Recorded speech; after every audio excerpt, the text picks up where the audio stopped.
அனைவருக்கும் கணித வணக்கம். இப்போ பார்க்க போகிறது 8ஆம் வகுப்புக்குரிய கணக்கு. எண்கள்ங்கிற யூனிட்ல பயிற்சி 1-6ல் 9ல் முதல் கணக்கை பார்க்க போகிறோம்.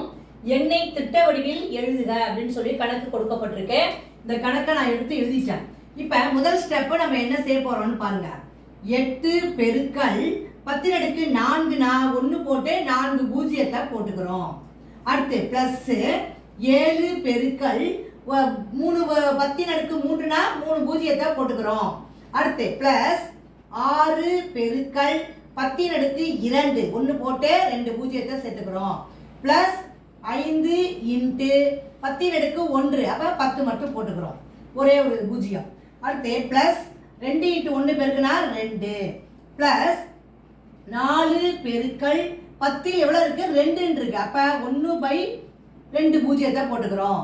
அடுத்ததாக பிளஸ் 7 பெருக்கல் 10 -4 இருக்கு, அப்ப 10 என்ன பண்றோம் 1 போட்டு 4 பூஜ்ஜியத்தை போட்டுக்கிறோம். 4 பூஜ்ஜியத்தை போட்டுட்டோம்னா எவ்வளவு வந்துடும் 10,000. இப்ப பாருங்க அடுத்த ஸ்டெப் 8யும் 10,000 பெருக்குனா 80,000. 8 போட்டு என்ன பண்றோம் அந்த 4 பூஜ்ஜியத்தையும் சேர்த்துக்கிறோம். அடுத்து பிளஸ் 7 3 பூஜ்ஜியத்தை சேர்த்துக்கிறோம் 7,000 பிளஸ் 6 இந்த 2 6 100 பெருக்குனா 600 பிளஸ் 5 10 பெருக்குனா 50 பிளஸ் 2. அடுத்து என்ன பண்றோம் பிளஸ் 4/100. அடுத்து என்ன வரும் பிளஸ் 7 எத்தனை -4, அப்ப 4 பூஜ்ஜியம் போட்டிருக்கோம், அப்ப என்ன வரும் 10,000.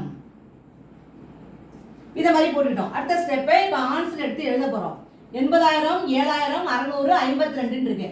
அப்ப 8 7 6 5 2 அதாவது 87,652 புள்ளி 10ல் 1 இல்ல, அப்ப 0 100ல் 1ல 4 இருக்கு, அதை போட்டுக்கிறோம்.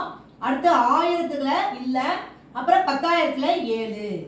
அப்ப இந்த கணக்குக்குரிய விடை எது என்ன கிடைச்சிருக்கு 87,652.0407.